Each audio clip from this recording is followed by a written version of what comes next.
Welcome back, everyone. This is episode 163. Good Lord. Good Lord. Of the Jiu Jitsu Dummies Podcast. We are brought to you by Black Belt Digital Marketing. Anything you need to build your business on or offline. Website design, SEO, Google Ads, graphic design, printing. We can absolutely help. We're making a really big push with website SEO right now because like the way AI is playing into it. You do an AI search. It shows you what websites it's got the information from. So you do SEO. That's more info on your website. So kind of getting ready for this, kind of this huge transition into AI search. Skynet is real. Yeah, oh my God. The more I get into it, the more I get nervous. Check us out at Black Belt Digital Marketing on Instagram or our website, bbdigitalmarketing.com. You can request a free review of your online presence right on the homepage today. I'm Milton Campus. I'm a black belt training out of Coral Springs. Actually train at Coral Springs BJJ. We got Christian behind the camera. Hey. We got Coach Ben. What's Welcome back. Big weekend. You got Combat Night. Yes, sir. Up in Kissimmee by Combat Orlando. Night Kissimmee this Saturday the 5th. We're going up. I'm Yes, going to be going to Laheel and in Tampa, and then coming over to see you that evening with the crew from Laheel. They got the sponsored That's fighter. awesome. It sounds like you have a busy Saturday planned. Yeah, not busier than you. We'll talk about it once we get Eliot in here. But you got your hand wrapping, you're announcing, you got fighters and Not this one. Not Next this one. Okay. All right. Don't forget to like, comment, save, share, click the subscribe button, do all those things. We appreciate all of your support. And joining us today is UFC Veteran, owner of Easton Training Center in Colorado. We have Eliot Marshall. Welcome, Eliot. What's up, guys? How you doing? Thanks for having me on. Thank you for reaching out. I appreciate you, man. Thank you so much. We should talk afterwards too about some business to business stuff. Yes, absolutely. Yeah, absolutely. We should talk. We'll talk a little bit about kind of what you do, what we do, and some of that stuff. I watched The Ultimate Fighter from like the first season. Okay. Probably like religiously to like the 10th, 11th season. Kimbo. Everyone stopped after Kimbo. For me, it was like life happened, and like I moved. I think it was right around the time I moved to Florida. Did I move to Florida? No, that was after. That was no. I started getting into the UFC after I moved to Florida. So, but I watched, and then it just life happened for me, and I kind of just stopped. And I do like to get into it once in a while. There's just so much content. Dana White's contender series. You got the regular fights every week. It's just so much. But I watched your season. I remember you from them. Always been a fan. Love to watch you fight. So it's an honor to have you here, man. Thank you. Appreciate it, guys. Yeah, I like. My wife says I like to talk or listen to myself talk. So, I saw your podcast out a little bit, and I was like, oh, let me hit these guys up and see what happens. Wow, that makes three of us. We might be married to the same woman. Is that just? I'm driving here thinking about some of those things. Just happened to be thinking about like things going, like the arguments that you have back and forth with your wife. I feel like when I watch Instagram and like I get the occasional like relationship post or somebody sends me something, I'm just like, oh, it's everybody. Oh, yeah. It's everybody. Did you see that My clip? favorite one is the chicken one. Have you guys seen the chicken one? How your wife always thinks chicken isn't done enough? No, I have not seen that. Every wife thinks I chicken. am the wife in that case. I am way the wife in that case. What do you mean? Like, it's not cooked enough? Yeah. Yeah, man. Chicken, but you still want that a little moist. Like, I don't want dry chicken. Dry chicken sucks. Most things I want are moist. I get like you cook it. Yeah. Because everybody's scared to undercook it and get people sick and stuff like that. Okay. Take a little risk in your fucking life, man. Is what I'm saying. So not with chicken, man. No way. I didn't have a wife that cooked. Oh, son. My wife did. I did the cooking, so I was overcooking the chicken. I cook. I always cook. No, so I'm a snob when it comes. I love grilling and cooking. Yeah. So, but like I don't like I like to get chicken. I like chicken, and particularly the breast.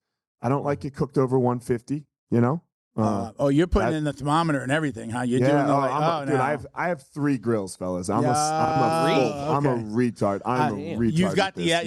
You have the egg. Do you have the egg? I have a little bit better than the egg. It is an egg. It's the Kamado Joe. So it's got a couple accessories. I have a Kamado Joe, I have a Traeger, and then I have a built-in Don't propane. insult my man with the big green egg, okay? Yeah, the big green egg is beneath him. Yeah. I agree. That's a Traeger, right? That's a Traeger, right? That's that brand, right? But I do. I'm all about it. Like I just got my first meat thermometer. And I was definitely either way over or way undercooking my food previously.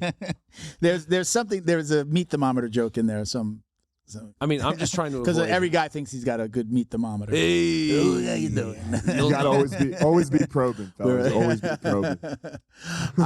I'm these days as a single guy.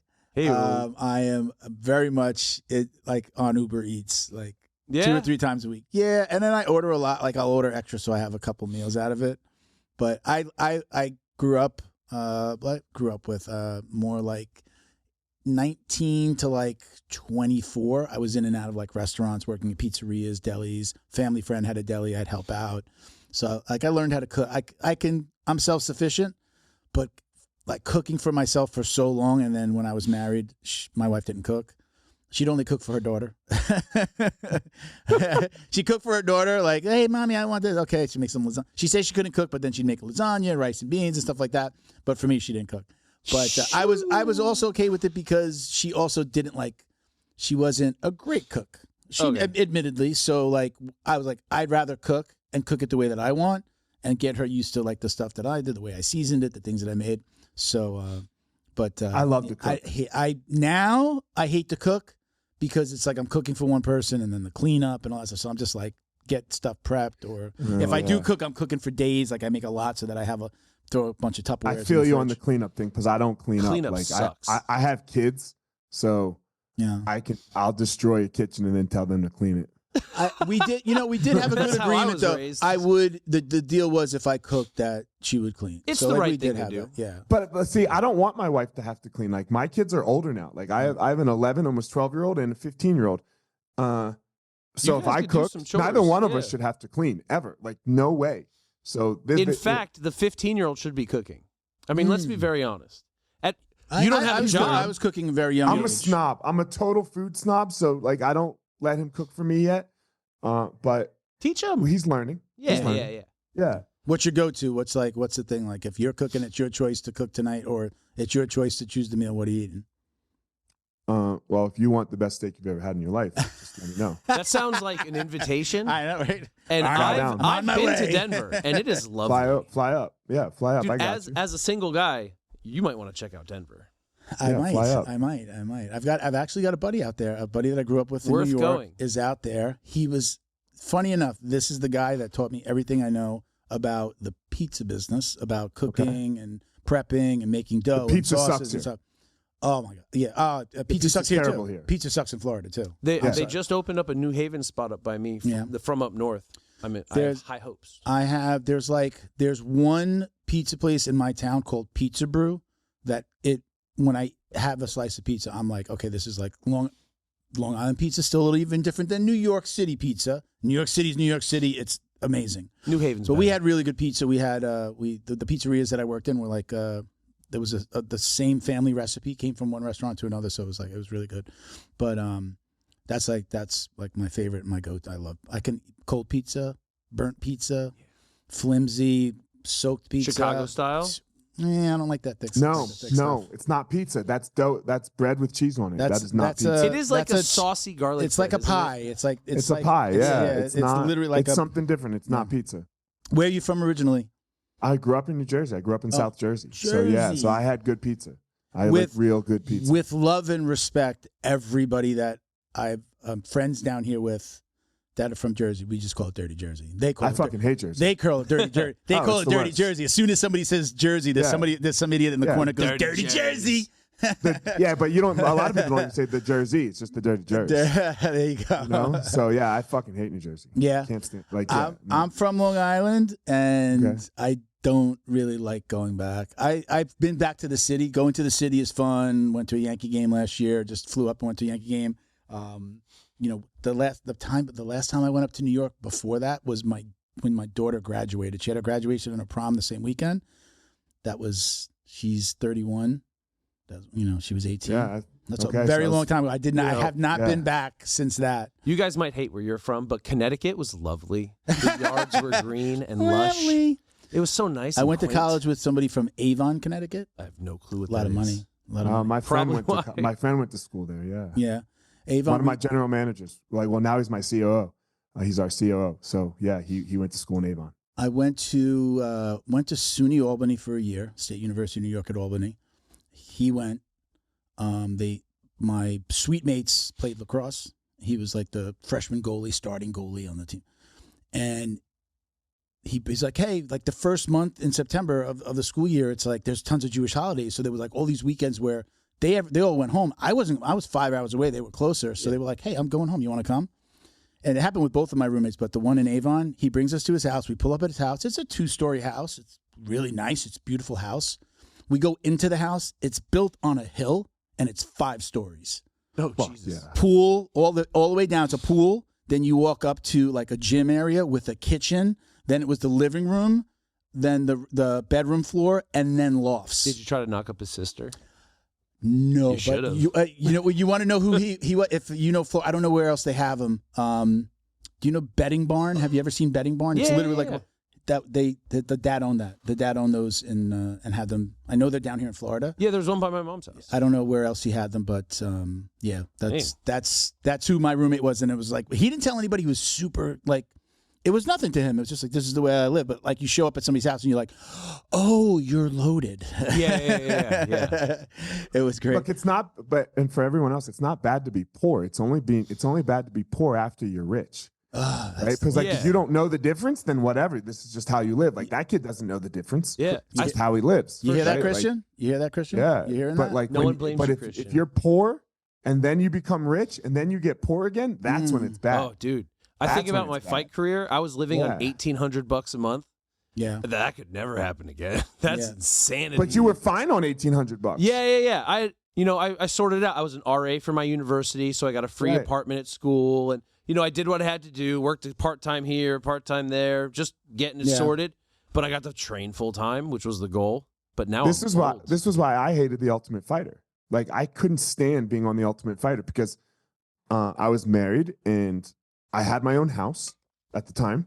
So like I had a decent house and, I could eat whatever I wanted. But on The Ultimate Fighter, you get like locked in this house and everyone's so excited because every other person on the show, 22, like they're 22 and living in their mom's basement and they're eating ramen noodles. Yeah. And when you're on the show, like they'll bring you whatever food you want. If you ask for filet mignon, they'll bring you filet mignon. If you want like the most expensive bottle of tequila, they'll buy you the most expensive bottle of tequila. They don't give a fuck. How old were you when you were on the show?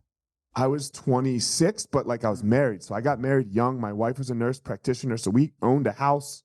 Wow. Like, like it wasn't like this thing where I was like, like I could get what, like, it's not, my life wasn't as good as it is now, let's say financially, but I could still, if I wanted to go get a steak, I could get a steak when these guys are eating peanut butter sandwiches. Right.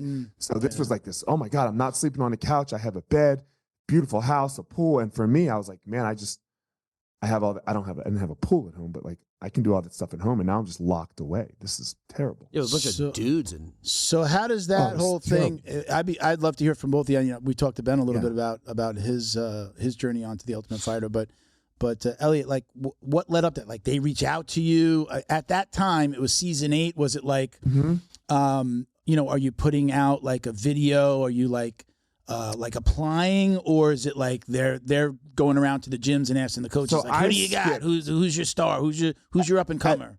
At that time, it was tryouts. Okay. Didn't you have quite a record at the time? But I skipped the tryouts. Yes, I didn't have to go to the tryouts. So I didn't have to go to the tryouts. I made it right to the next stage where they're like, I think my season, it was light heavyweights and lightweights. So they were taking 16 of each, and you had to fight to get into the house.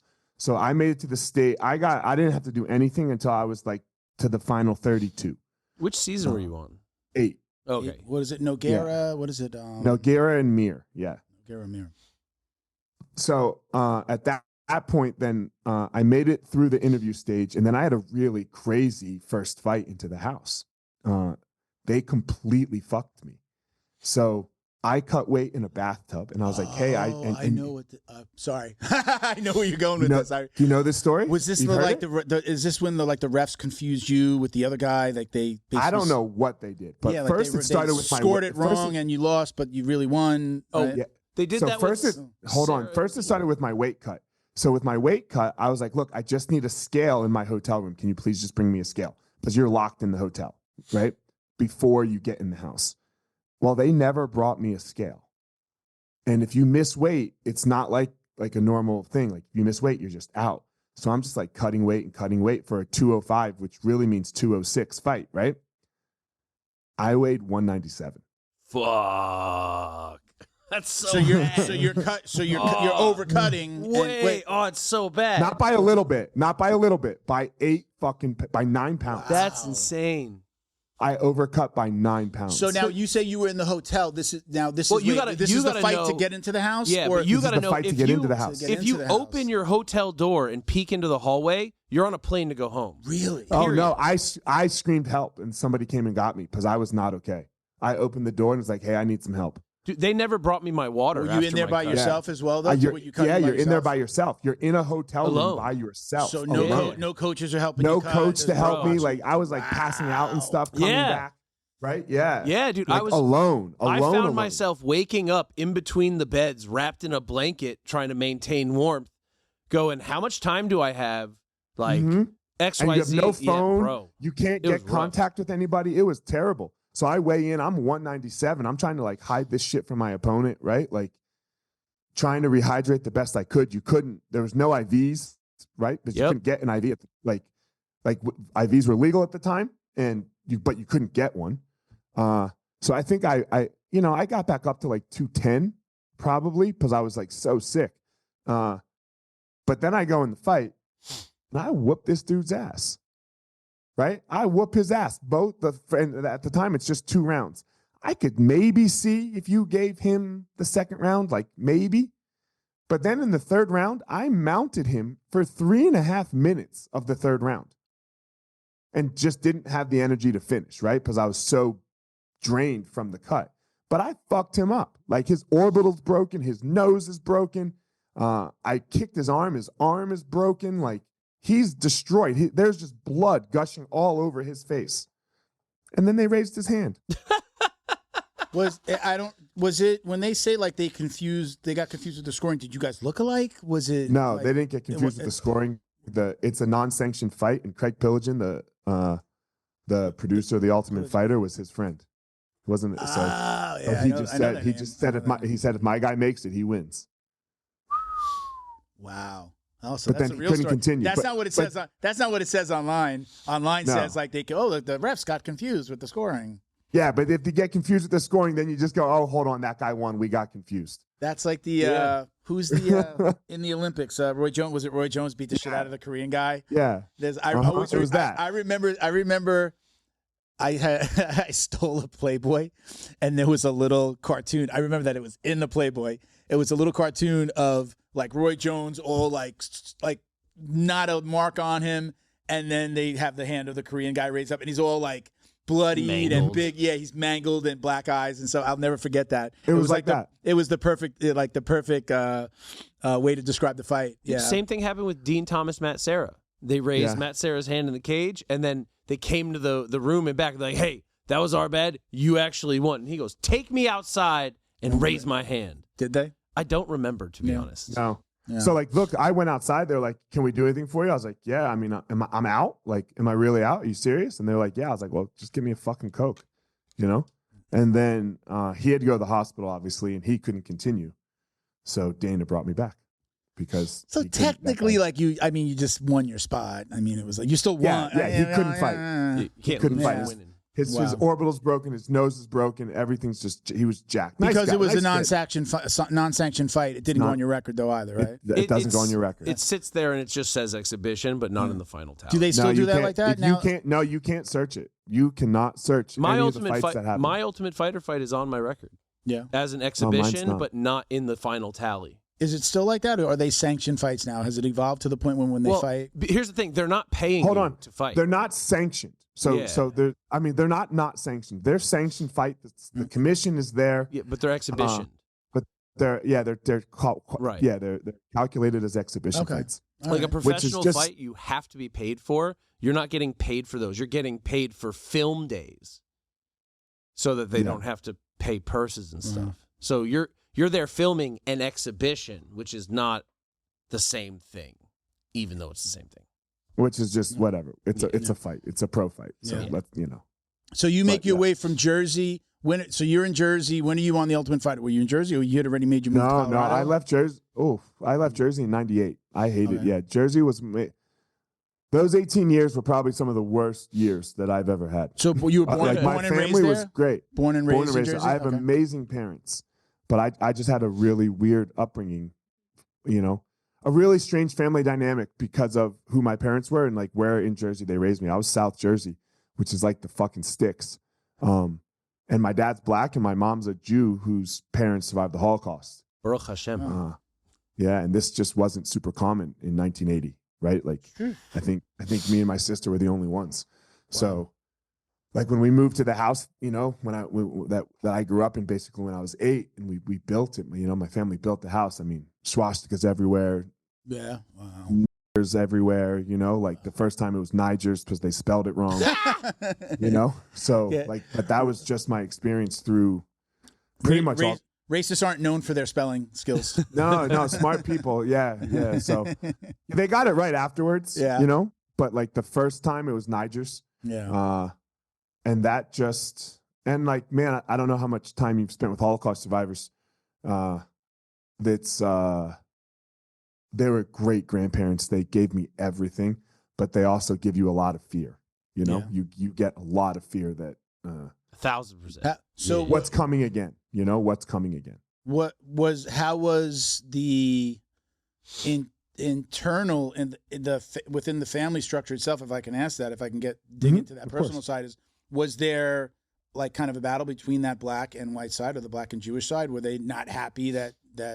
Yeah. So look, my dad didn't meet my grandfather until I was 17 years old, because. Wow. So there was that kind of stuff, but like they were great to me. My parents, I had great parents. It was just awkward. And as a little kid, you don't even notice it. But at like 10, 11 years old, I'm like, man, why doesn't my fucking dad ever come over here? Okay. So you were going over, you were seeing them with your mom, but not with a lot dad. too. I'm talking 3 times a week. They were massive parts of my, of my life. And I was too young to know the full dynamic. I'm not. I don't know, but when my dad did go over there, it was right before I turned 17. It was great, and my dad and my grandfather loved each other after that. Wow. My dad knew my grandmother. My dad knew my mom's brother, but he didn't know my grandfather. So, but then it all worked out amazingly at the end. Yeah. So that piece. But as far as like the dynamic of my childhood and being that, it wasn't like I didn't have friends. It was like. It wasn't like I was a dork. It was like I didn't have friends. Yeah. Like nobody would sit with me at lunch. Like I sat alone. I walked the halls alone. All that, the only place that I fit in was this karate school that I was going to. So that, that's how the whole martial arts thing really started for me. Wow. A lot of that resonates with me. Like I'm Puerto Rican. Yeah.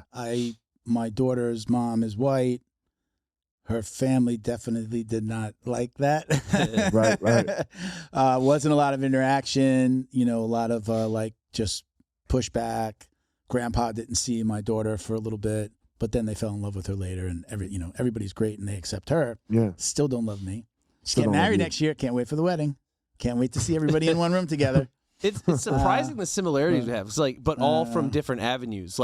I'm the grandchildren of 4 Holocaust survivors. I lived in a small town in Southwest Connecticut, 2,500 people, very small. All 4 of your grandparents were Holocaust survivors. Yeah, all of them. And then in my town, the only Jews was my household and then my cousins 2 miles away. And just to get, as an example, the grocery store is 30 minutes away. Eesh. The synagogue cities over. So yeah, I remember here's the thing, but I was raised really closed off. My father owned a kosher butcher shop, catering company. So it was all within the Hasidim. So I didn't know people weren't Jewish until a kid was punching my face in. Because apparently I killed Jesus. Yeah. And so I had to get beat up in 2nd grade. Right. It was a good time. I had a 1st grade teacher tell me that I couldn't be both black and white and a Jew. Well, and I was like, really? It's working against Here you. I am. You know, I was like, right really? here. And I went home and told my mom and dad this. She was not the teacher the next day. Wow. Yeah, you know, A Jewish mother and a school board phone call will get shit done. Part of the reason why I don't like going back to New York because it brings up that, like, I had some of my best friends were the most racist to me.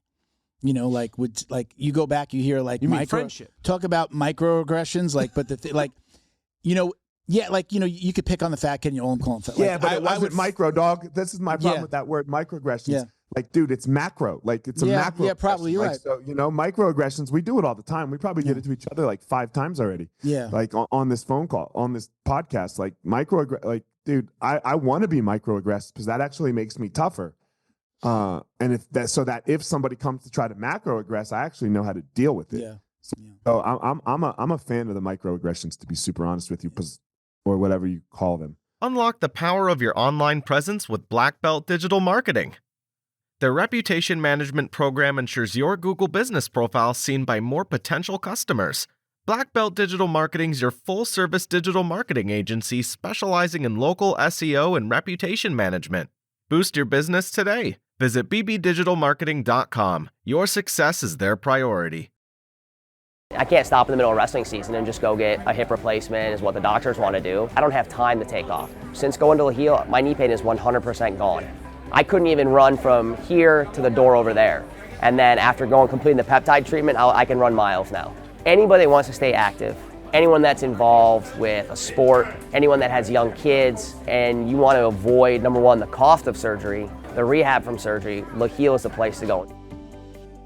Special thank you to the crew over at Flow and Roll for all their support. Flow and Roll is renowned for their incredible no-gi rash guards, shorts, and leggings. Flow and Roll has quickly become the premier custom apparel provider for academies big and small throughout the United States. Reach out today to discuss your custom order and ask about their incredible pre-order program.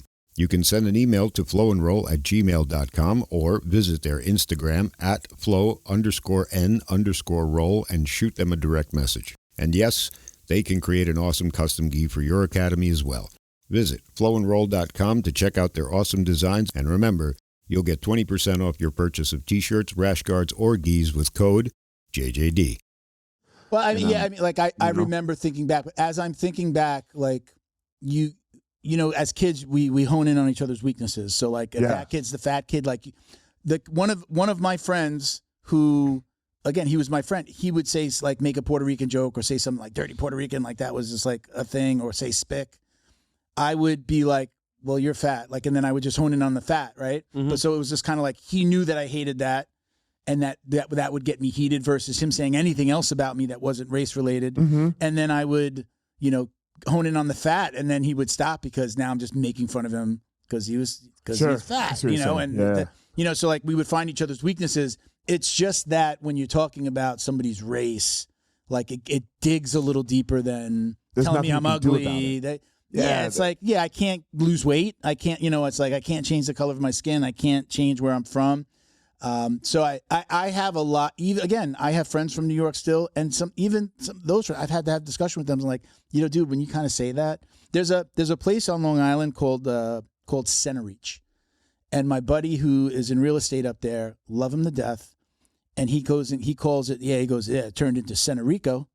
This is like huge Puerto Rican presence out there, but he's saying it like in a bad way. It's the Puerto Rican area now, and I'm just sitting here going, like, again, as an adult going, you know, why you guys say it like that? Why, like, you're saying that as it's such a bad thing, and I know why you're saying it. You know, 'cause like, I'm not going to bring a white family there to buy a house. I would only bring Puerto Ricans there to buy. Like, so right. Even as an adult, I mean, some people tell me I'm too sensitive about it, but I mean, it's just not that I'm like going to go in the corner and cry. But I recognize it. I heard what you said.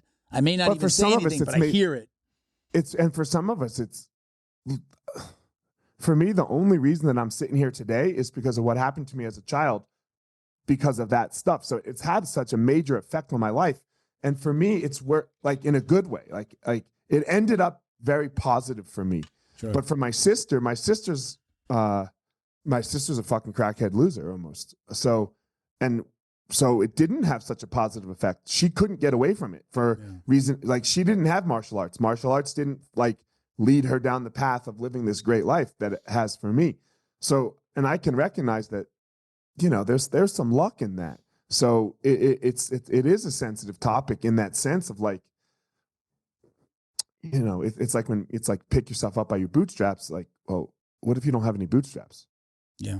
Like what if you're starting with no bootstraps? Like pick yourself, like that idea of like, well, just work your way through it, which I believe in. And I'm not saying I don't believe in that at all. Like you can, I believe each individual can do it. But some people don't have bootstraps, and you're assuming that there's bootstraps for someone to pick them up by when you say things like that, So you leave, you get out of Jersey, you go to Colorado at what age? 18. 18. When do you open up your first academy? So not for a while. So okay. First I want to be a champion because there's a little backstory to it. So I'm doing karate my whole life, okay, since I was 6 years old. And over the summer, in between my junior and senior year of high school, the national tournament for my style is in my area. So I'm doing it. And my friend he's 30, and we're still friends now. He was 30, I'm 18, 17, something like that. 17. So he was an adult. I've known him my whole life. He does like the masters division of this tournament. And I'm like, oh, you pussy, you're so scared. Why are you doing the masters division? Like come down here. And he's like, yeah, you think I'm scared? I was like, well, yeah, you're doing the old man division. He's like, all right, come to my house next Friday. So I go to his house next Friday. This is 1997. I have no clue what jiu-jitsu is. I've never heard of it, seen of it, nothing. And he just beat the dog shit out of me, like literal dog shit. So I'm like, oh my God, I got to learn this stuff. John Hassett is his name. He's with the Miglioretti brothers. I'm like, I got to learn this stuff. So I learn a little bit over the summer in between, my junior and senior year. And I go back to school and some kids are like picking on me and like as it always is. They hear that I started this jiu-jitsu. They all knew that I did martial arts, whatever. But some of the wrestlers hear that I started this jiu-jitsu stuff, and like they're like, look at like, oh, it's like wrestling. They're like, oh, well, we're gonna whoop your ass. Come to the mat room. So we go to the mat room, and there's like 2 state champions, and I whoop their ass. I just smash them, and then in that moment, I become popular. Of course. And, yeah, I think like a girl kissed me for the first time, and that will change your life, I'm like, oh my God.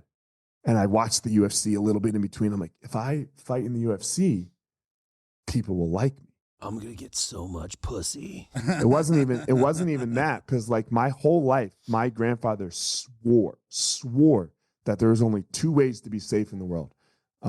You had to have money, and you had to have friends. And what you were going to need when Hitler came again was to pay your friends money to sneak you out so that you wouldn't be in a camp. And this was like ingrained in me. This is still ingrained in me to this day. I think everyone from that generation did that to their grandkids and children. Yeah. I got the same lessons. Yeah. I could leave today if I had to. Like I literally could get everyone out today. And I will never well, I mean, the stock market's it's getting right now. So I don't know about today, but I need 3 days to get these funds in for my I don't know what we need. I don't know, like whatever the fuck's going on right now. I need it to stop. But either way, like you can lead. You have like, and I'll always have that. So the way I was going to have friends, because at the time you got to remember I had no friends. Like and I'm broke. I'm 17 years old. I don't have any money, right? So this was the friends route for me of here we go. Just go be a good fighter. People will like you. So like my whole fight career was literally, it wasn't like, and probably I never dealt with this issue because I wasn't even aware of it, right? This is all subconscious a little, is like I'm not fighting for like money and fame. I'm fighting just to kind of like be safe in the world. So, so I moved to Colorado and let's go be safe in the world. Let's learn how to fight for real. When do you have your first amateur and your first pro fights? So my first amateur fight was 2006. No, pro. No, I never had amateur. Went right to pro? No, but nobody would fight me amateur because I had come up in jiu-jitsu and just smashed, right? Like I was 4-time Pan American champion, 9-time Grappler's Quest champion, like all that stuff. So like, and you got to remember this is like 2005, 2006, right after the Ultimate Fighter. So no one was fighting me at amateur. Wow. So I went pro right away, and I had five fights, won the Ring of Fire light heavyweight title, lost to Rob McDonald, who's now my buddy, and then I got on the Ultimate Fighter. At that time, even up to season 8, was it only amateurs, or there could be a pro? No, it wasn't. pros. No, You had to be a pro. You had to be a pro. Okay. Like for my season, my friend got rejected because what season were you? I was on 11. Okay. He had 3 fights. They're like, you got to have 4, and he's like, yeah, I've already flown out. You told me I was good. I passed, and they're like, yeah, no, bye. And I had one more fight than him, and they were like, you're in. Like, okay. Yeah. It was, the UFC's changed over the years, and you had to have fights. Like, so I had done well, but I would still say, it was interesting, like, because when I wasn't good at fighting, like 6 fights in, like I could do it in the room, but like the actual act of fighting, I was not solid at. Oh my God. If I had my brain from now in my body from then, I had no Isn't that everybody's dream? That's everybody's dream with everything. Yeah. All I had was hunger and work ethic, but I had no confidence. Like, Zero. Yeah, I was terrified all the time because I was just getting ruined in the training room. Yeah. Zero. I had zero confidence. Like, yeah. And like, I didn't understand what it meant to let go. Like, I what do you mean let go? Like, how do you let go of a result that you really, really want? Like, what? That's stupid. I really, really want to win. Like, how do I let go of that? But the idea that you can mentally do that, like, it's kind of like, for me, the nice part is, like, I've taught my kids how to, my oldest son, because he's old enough to understand. I've been able to teach him how to do that. And like, that has made my whole, I will say, shitty fight career that could have been way better. So when you say let go, you're talking about kind of disconnect from all the noise in your brain about what you got to, like, just like let go, like get yourself in like an autopilot. What is almost, a flow right? state? Like, what is a flow state? What does a flow state really look like, and how do you do it? And not how does it randomly happen? Because we've all had it randomly happen, right? Like, it came, like I've even had it happen in fights. Is that the thing where, like, sometimes as a fighter it's like, yeah, he needs to take a couple of shots before he really dials it in. Like, he's nervous, and then he takes a shot, and it's just like, boom, it turns off all the thinking. Watch Anderson Silva. Watch Anderson Silva. But when you see a guy who just never gets hit, and he's just always in the right spot, and then everything he's throwing is perfectly connecting, that guy's in the flow state. Okay. Go look, other people. Michael Jordan, right? Yeah. Michael Jordan was in a flow. Michael Bolton.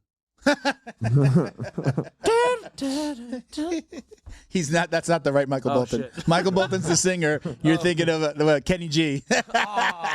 Wrong reference. Damn.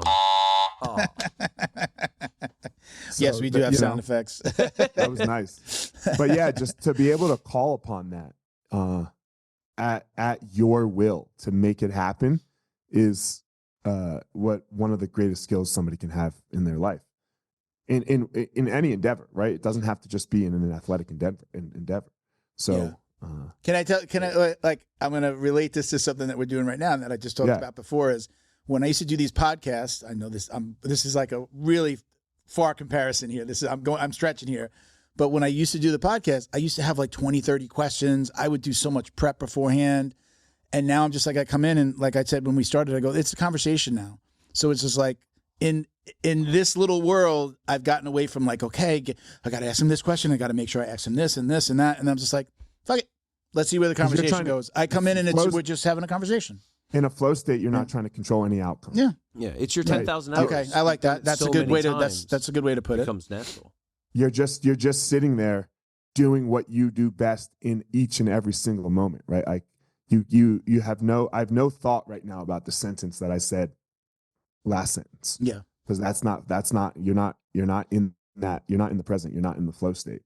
No. Like, you're only concerned with like this word. Yeah. I used to be like, oh shit, I got to go. We didn't really get the full answer there. Oh my God, I interrupted him. Let's get back to this. And now I'm like, yeah, whatever.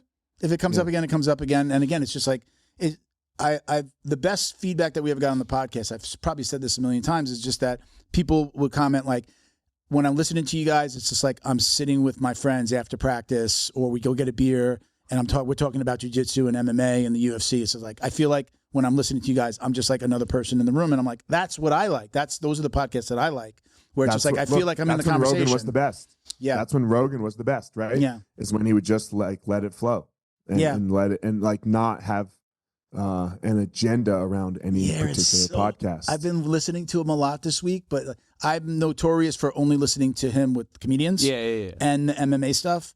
I don't like to get into the political stuff, but now even all the comedians are like talking about politics, and I'm like, I turn those off and I go, it's just my preference. I just want to hear the fun stuff and I want to laugh. I want to hear him talking about comedy. Well, I don't want to hear people who don't like, I think it's a problem that we're having in the world right now a little bit. Like, all right, I'm good at jiu-jitsu, right? And I fought in the UFC and I know how to run business. I know how to run my jiu-jitsu schools.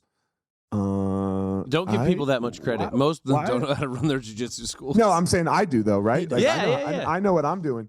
You don't. Why do I get to give a political opinion that you should absolutely listen to? Like, why am I right? Like, why is Gordon right? Like, can we just appreciate Gordon for his jiu-jitsu? Yeah. Like, and why in the world are we listening to his opinion on Trump or the Democrats or Bernie Sanders? Or I think it's because most people are dumb and they're like, oh, you have some kind of success. Maybe if I do what you tell me, then I can have success. But have success in the area that they're succcesul. Like he's not. I think it's hero worship. You know, like you're above me. You know better. You're on the inside. You're not. Yeah. He's just a dude. It's so weird to me.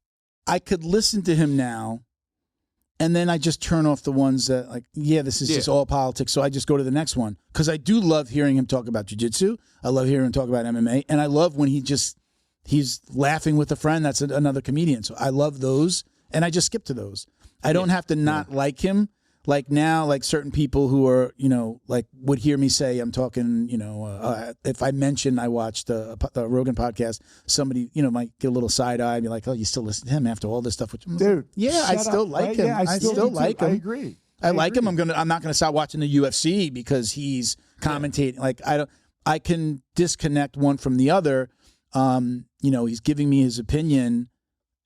Not when I don't want the opinion. It's just like scrolling. I just scroll past stuff. Go listen to the Jewel podcast. Go listen to the Rogan Jewel. Have you ever listened to the Rogan when he had Jewel on? With the singer? No, I haven't. It's quite an old one, if I remember correctly. It's an old one. And then she plays Save Your Soul live on his show with her guitar afterwards. I fucking cried at the end.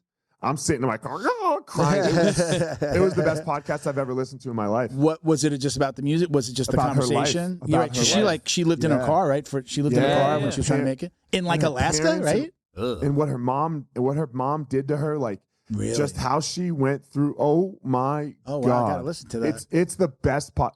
That and the Teddy Atlas.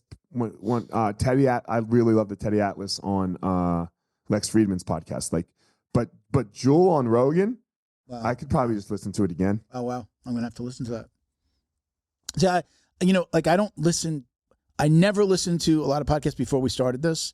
Mm-hmm. I did listen to, if I was listening to a podcast, I listened to Rogan. And when I started this, I found Tiger Belly with Bobby Lee. I can't do Bobby Lee. He's too much for me. But it was just so fun. I love the way they shot it, and they broke it into like 3 screens or 2 and 3 screens. So they had like him, wasn't it, Kalila, and then like the producer. So it was like a 3-shot like this, like what with Christian smiling at me like, I got you, man. Look at Christian making you got to see his face right now. He's just like, I could do that. Christian. I could do that. But they actually did it better, Christian, because the whole bottom was where there's no black boxes on the side of Tiger Belly. But hey, listen, you gave it a shot.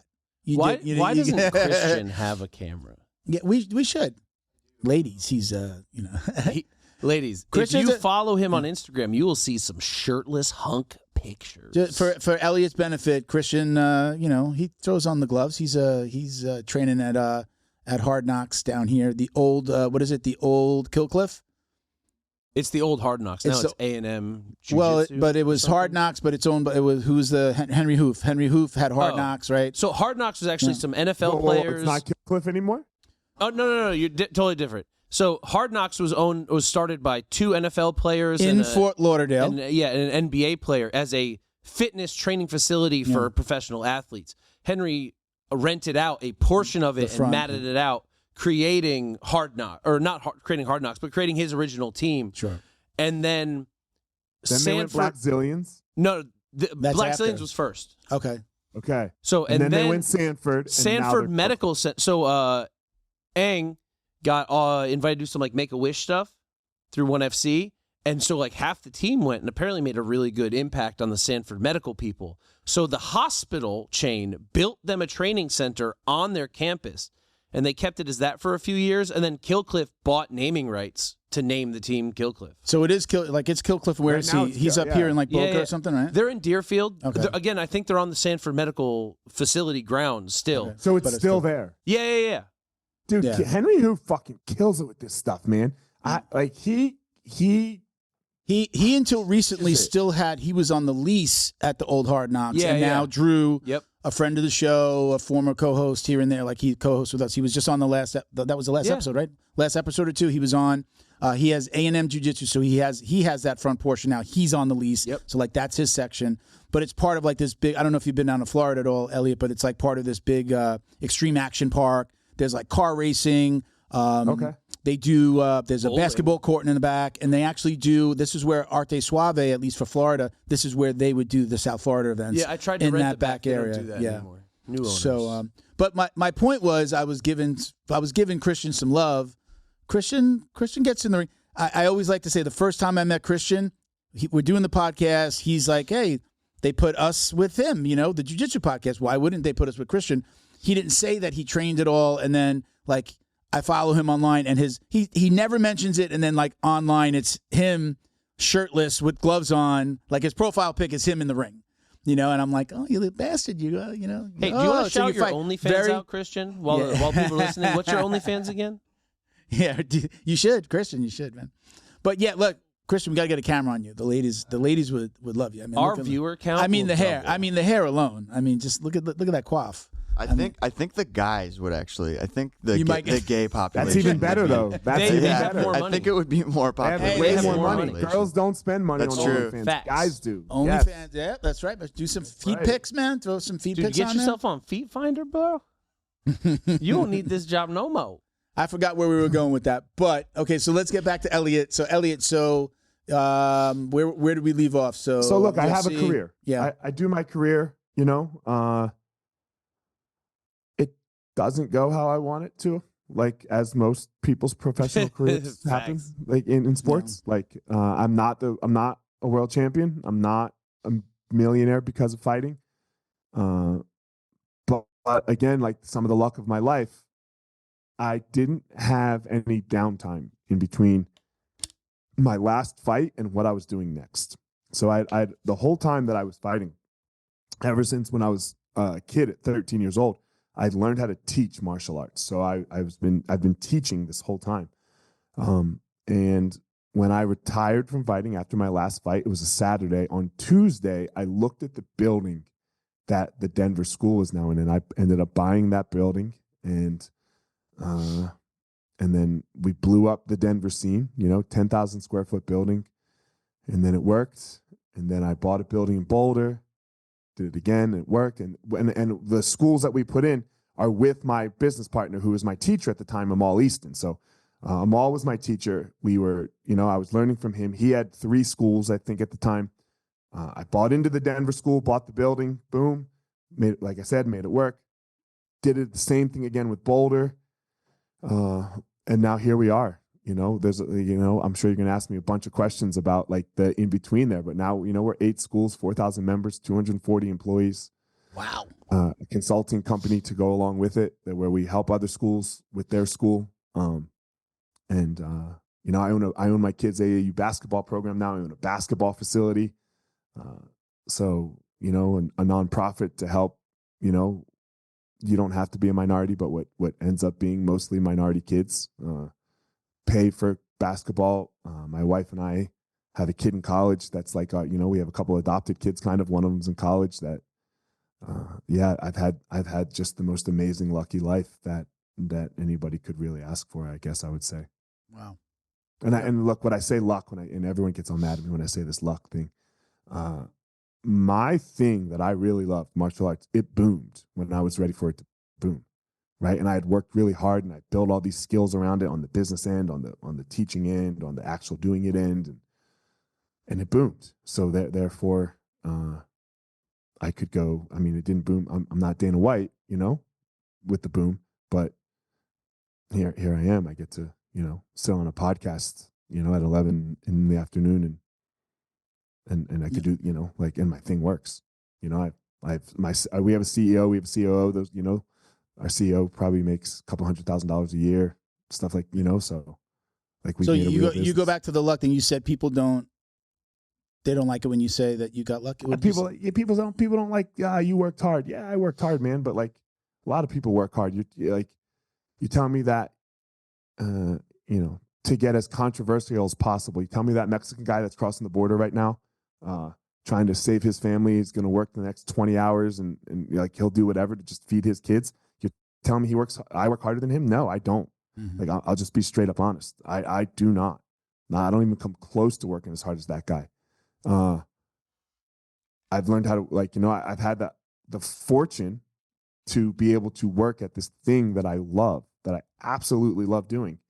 And it paid off. And it went just nuts, right? The industry went nuts, and I was ready for the boom of our industry. So there's that saying, what is it? Luck is what happens when timing meets opportunity. Preparation meets opportunity. Something like timing or preparation meets opportunity. That's what it. Yeah. You were in there. It was. You were ready for it. The boom happened. There's a little bit. You could have been prepared and it been at a totally different time, right? You could have been well prepared, but then of course the timing worked out. So like we do get lucky. Bill Gates, Steve Jobs, all these guys, right? Like you're telling me there wasn't a guy that was as smart as Steve Jobs and Bill Gates a decade sooner. Of course there was. Yeah. Right? Of course there was. It didn't happen. Things needed to align perfectly. Needed to align, and you don't have anything to do with that. I had nothing to do with the boom of the martial arts, in particular, like mixed martial arts, jiu-jitsu, Muay Thai, kickboxing. I had nothing to do with the boom of the industry. I just rode the wave. And I have great people around me. Like our staff, man, like our CEO, our COO, our guys that like, and I guess that's what I've done well is those guys love me. I love them. We have built this relationship together, and we work really well together. So, and that's work, right? I'll say that's work, but like for me to like take all the credit here, come on, man. Yeah, I never compare myself to the guys when I'm like driving down the highway and I see those guys out there like shoveling asphalt and like in the heat and it's like 90, 100 degrees in Florida. I'm like, yeah, I'm fucking lucky, man. I'm lucky to come on here and talk or to sit on a computer in the AC and talk about marketing with people. One of the things I wanted to ask you, or right before we got on the podcast, I was talking to a very lovely young man, and we started to talk a little bit about diversification. Like, you've got so many things going on, and my advice to him was like, don't put all your eggs in one basket. Talk about that. You've got your training programs, you've got your gyms, you've got the nonprofit. I've got the podcast. I've got a marketing company. I also run a nonprofit. Ben over here, he's got his fight wraps. He's got his Hammer Jiu Jitsu t-shirts. He's got his his commentating. He owns ATT Palm Beach Gardens. Talk to if you guys were standing in front of that young man, talk to him about how important it is to diversify yourself. And for me, it's always been like you're not going to like my answer. Okay, I was going to say, for me, it's always like the fear of one thing failing always made me have something else going on that I can be like, okay, shift into this if that didn't work out. But go ahead, Eliot. I'm gonna put all your eggs in one basket at first person. I'm gonna put all your. I'm like all in. Get to be a master at something. Yeah. And then after you put and it's, I can only say this because it's what I did. I became a master at this, right? Like I am a master at martial arts. Let's say I have mastered doing it, teaching it. I'm not saying I'm Gordon Ryan, so please don't clip that. Somebody clip that. No, I'm not saying that, right? But I dedicated my whole life to martial arts, and then I diversified. Okay. Right. You know, and then I was like, okay, now there's other things you have to, you know, there's other things to do. And while I do agree with you in the diversification, you can't just be good at doing it. Doing it gets you nowhere. Yeah. Because then you have to be Gordon, right? You have to be Gordon. You have to be Buchecha, like, because there's, you know, what are there, 10 people that make over $100,000? You know, doing of Brazilian Jiu-Jitsu, let's say. I got very good at teaching it. I got very good at teaching martial arts. Then I learned how to run a business in martial arts, right? And then I learned how to consult with people. But this took a lot of, like, you got to work on yourself. So, like, that's where I'm like, all chips in on Eliot is what I say, is what I like. I push them all in on me. And then I try to find things that I really love doing, that I really feel passionate about. And then I push some chips over there, and then I'll push some chips over here, you know? Right now, my chips, like I said, are declining in this wonderful stock market that we have. Yeah, man. I thought we were getting better, fellas. Where's the money coming back to us now? Did I hear like this could be going on for 2 years? Is that what Trump said this morning? Time, you know, trends. Like 2 years, I won't have any money left if it's 2 years. I might be misquoting, but something along the lines of like we could have to something along the lines of we're going to be in pain for as long as 2 years with the tariffs and just like getting everything. If that's the case, you're better off selling all your stuff, moving to Costa Rica, Taiwan, Thailand. If you're a big dog, you go to Laos or Cambodia, and then when it blows over, you should still have the financial bearings because you did not spend it living, you know, via the U.S. standard. You instead did it in a second or third world nation. So when U.S. is on the comeback, you can go, I'm up in here. Look at all this money I got building my shit. I'm, knock on wood, at least for right now, like at the beginning, after the election, we lost some accounts. But since, even with the whole tariff, like, it's been busy again. Good. We lost some accounts, people getting nervous, like, I don't know what's going to happen. I need to save some money because I see the storm on the horizon. That's fine. Some of those people have come back and we still work with them, but like maybe canceling portions of their program.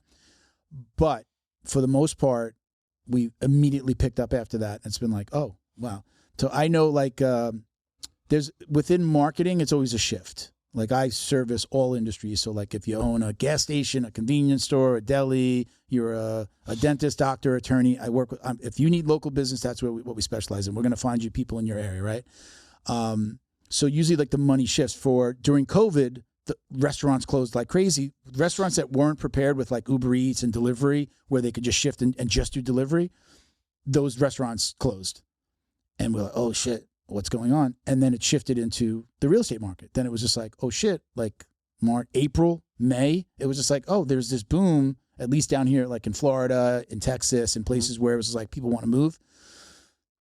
It wound those things. So like there was a shift of the money. It wasn't like we lost a whole bunch of accounts and we didn't have more coming in someplace else. The money just shifted. So at least in the digital marketing space, it's almost always been like that as long as I've been doing it, where it's just like no matter what's going on with the economy, like the worst thing could happen. And it's just like, okay, there's somebody starting an industry or there's somebody, hey, let's shift our money into this industry because that industry is going to benefit from this downturn, right? So there's just usually a shift of the dollars. Which I'm talking just my stocks. I'm talking just my like retirement portfolios is just fucking getting crushed right now. People are down what between like 5 and 10% right now at least. Yeah, right? minimum. I think I dropped 5% today. Okay. Like literally from the time I looked at it when I shouldn't look at it. I'm a masochist. Like I looked at it when I woke up and I looked at it right before we jumped on and I was down 5%. Today. I think I'm misquoting the news that I heard this morning. I heard like something like 4 or 5% this morning, and I'm like, okay, like overall it seemed low. I'm like, okay, it's not that bad, but it must have been like they're saying today, like we were down, like today, like at the open, it was like down 4 or 5. Okay, so I was okay at the open, and then I wasn't okay because I was down 10%. I was down 10% on the year, and then I'm down 5%. Just I doubled that today. The only things that I've ever made solid money in. And I was a broker. When I moved to Florida, I was a stockbroker. I was a licensed stockbroker when I moved to Florida. The only thing that I've ever made money in was myself, things that I was doing for myself, and real estate. I like bought and sold houses here, not flipping, but literally I bought my house, do a condo conversion, sell it, go buy something, rent again, go buy something. 3 different properties, over $100,000 made on each one in the 20 years that I've been here. Like that's the only time I've ever made any big money. Stocks, like things like, I made a little bit of money here, but we played with options, we're shorting stocks, we're doing, all that stuff that you do as, short of being an actual day trader. We did that just to kind of keep ourselves going when we first moved here. But the one thing that's been, a win every time has been real estate. So for me, I'm like, having been a broker and seeing like the manipulation from the inside and see what people do, I'm just like, I have zero I'm not blaming. My biggest pet peeve right now when I consult with people on their schools, or when Easton Online does, that's the business. When they blame COVID for how bad their school is currently in 2025, and I'm like, yo, dog, it's 5 years later. Let's go back to, let's preface that with how was COVID in the state of Colorado? Oh, it was terrible. What were the effects on martial arts and martial arts academies? Because in Florida, people were just like, oh, we'll just stay open. We literally throw garbage bags on our front windows, and people still trained. So there was a little bit of a lull, but then it took off. You guys were like Texas. So for us, we were, if we were at 100% capacity, let's say when COVID started, we'll call that 100, right? We were at 49 in January of 2021. Okay. So we lost 51%. But we made it work, man. We made it work. We got PPP, we got our loans, we got ERC, we did everything that we needed to do. I went back to doing laundry and mopping mats. The communication of the staff was great. Like I told you, we have amazing people. Like our staff is amazing, and did you have to downsize? Did you keep everyone? Oh yeah, we had to lay but we worked it out to be able to lay everyone off and pay them through some. Most people got paid. So Amal and I didn't take any money as the owners, and we had to go on unemployment.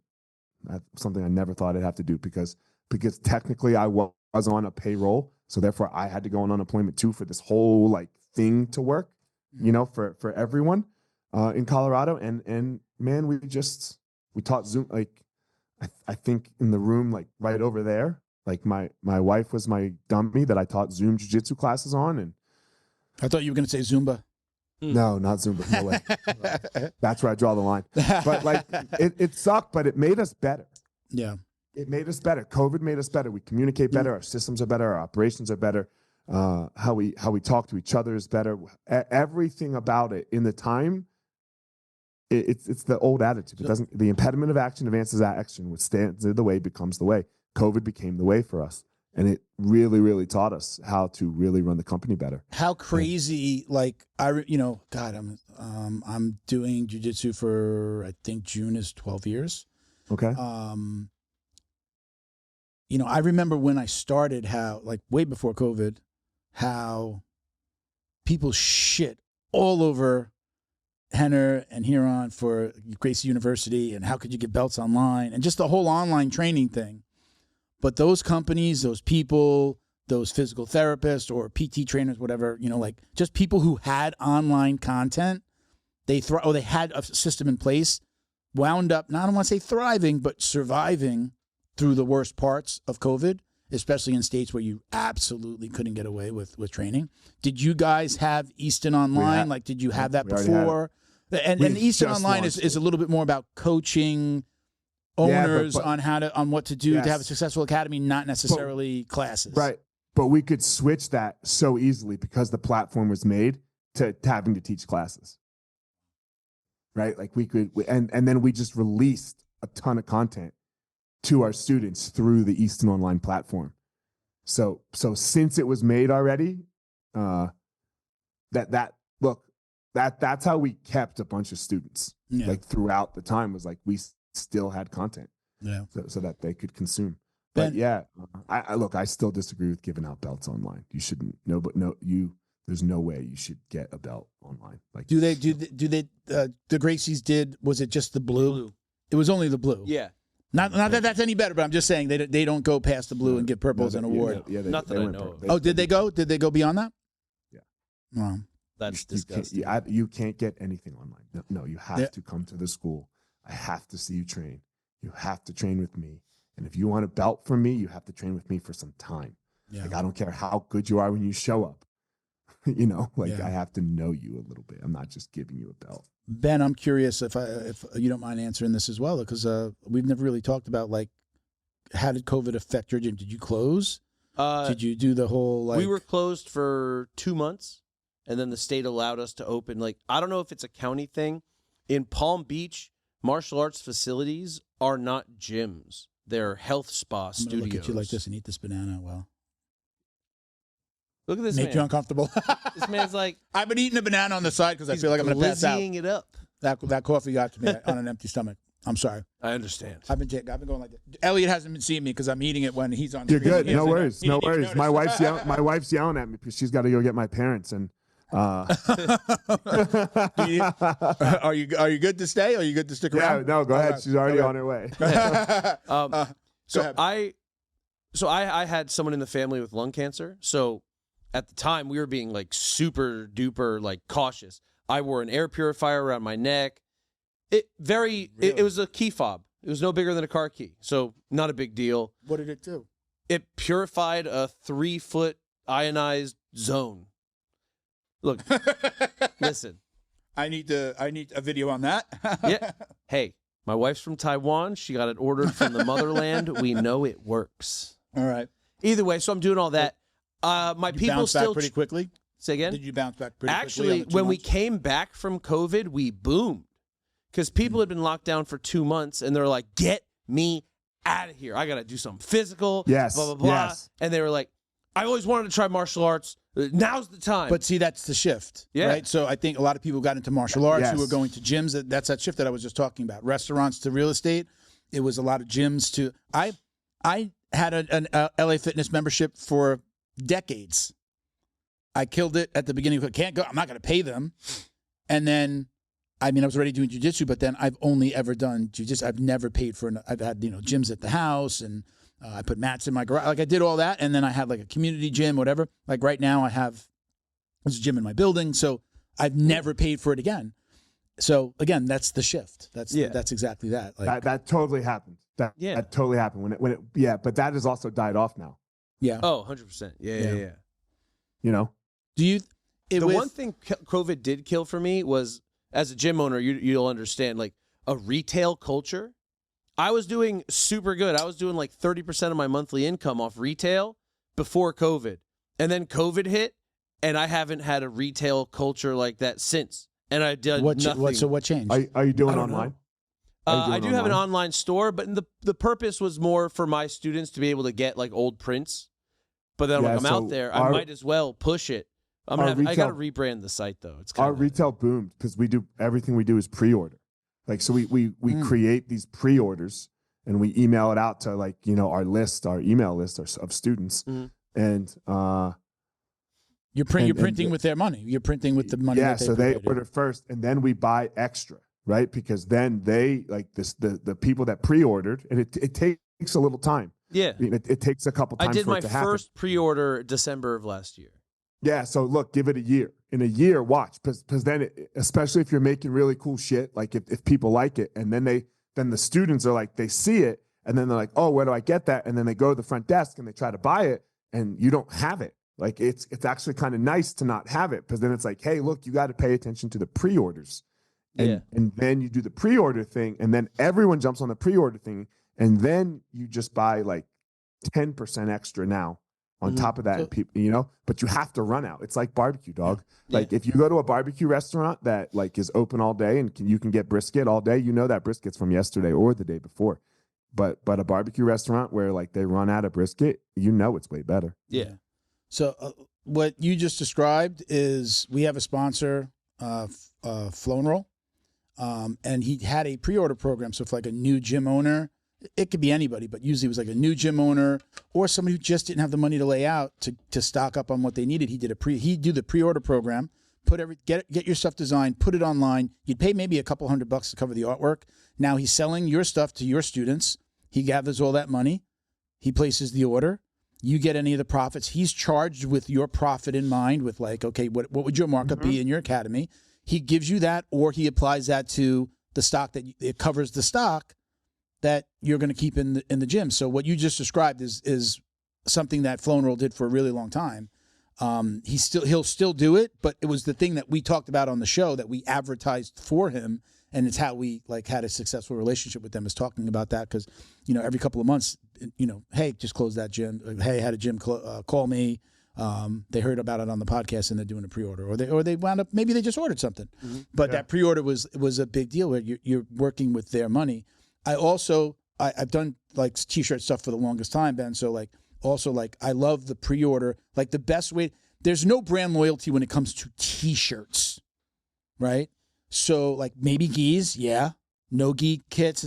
There's no brand loyalty with t-shirts unless somebody's like, I really love their t-shirts and I love the way they fit. But the second you go to another t-shirt brand, you go from Anvils to Gildan to American Apparel, whatever it is, right? There's no brand loyalty. People just like, they're going to go for the next best design that they like. So doing pre-orders only is the best way to sell t-shirts. Like, set it up, do a pre-order. You have nothing printed, and then you keep some, you place the order with their thing, and then, with their money, and get them their t-shirts, and then. That's what's worked. Yeah. That's a really good concept, because I like your stuff. It's, again, if you're not getting a big push on like the old stuff, you only do the pre-orders. It's always a pre-order, and everybody's like, I got to get this one, because then I'm not going to be able to get this one again. For the gym, in person, I'm pushing the pre-orders. All my online is POD. Yeah. So I just sit up, but it dawns on me, I'm like, oh, I have too many options here. I need to take some of these away. Be like, oh, these are sold out. Even though they're print on demand, they're still sold out. And then bring them back in 2-3 seasons. So it cycles. Okay. Hey, guys, let me do a couple of quick shout-outs here. I completely fucking slept on doing our shout-outs. But my right here. So guess where I'm going this weekend? Guess where I'm going this weekend, Ben? Did I tell you before, right? I believe you're going to Laheel. I'm going up to Laheel Biogenics. I'm going to get some of the good stuff. We can't say all the stuff on the podcast, because then we get blocked on Google. But going up to Laheel. Going to get a little cocktail of stuff. I'll talk a little bit more about it probably online. If you go to our Instagram, you check it out. They have, Laheel has 3 locations. We're going up to the Tampa location, but they have one in Brandon, Lakeland, and South Tampa. And they did close on their 4th location, which we're not going to mention yet. But, I'm going to do the read, but we'll talk a little bit more about it in the future. Like, they empower jiu-jitsu practitioners and MMA competitors as well to recover faster, train harder, and achieve peak performance with the power of regenerative medicine. They're helping athletes stay on the mat and on top of their game. If you are not local to them, I'm driving up, but if you're not local, they do free telephone consultations, right? So you don't have to go to Mexico to get, the STEM treatments, right? You don't have to go down to Mexico. I'm actually getting that some of the good stuff. Some of the STEM cells this weekend. You can't say that. Google will block you. They'll fuck. Yeah, you'll see that we'll get, like, we literally run ads, and they'll block the ads based on some of that, on some of the words that we say. Put it this way, like, you used the N-word earlier in the podcast. The last time on the one that we were talking about, A&M, he said that, and I got the first time I ever had the alert on the ad was something to do with, like, I don't know if it said racism. I think it said something like racism. And I'm like, oh, when Drew was talking about the N-word, how the people on the island that he's from were considered the N-words of what was the country? It's like off the coast of South America, like off of Brazil. He basically used that, and I'm like, wow, first time we ever got that. And immediately I was like, I remembered when he just blatantly said it. No. We get past it by you continue to submit the podcast, and usually if you can get so much of it's AI, if you can get human eyeballs on it, if you push and put it through enough and I'm a half black guy saying that somebody called me that word. Yeah. So I'm not calling somebody else that word. Yeah. When we resubmit, it usually takes, but sometimes I'll be resubmitting the podcast for weeks, and then you can see not only like we can't advertise it, but then just you just see the organic numbers are lower. So anyway, like I'm real careful about it, but I'm wearing a Laheel. You can see what it says on the shirt. going up there for treatment. They're going to take care of me. I'm super excited. And then while we're up there, we're going to go. Ben is doing a combat night. Ben commentates. I don't know if we told you that before, Eliot. Ben commentates, so he's a commentator.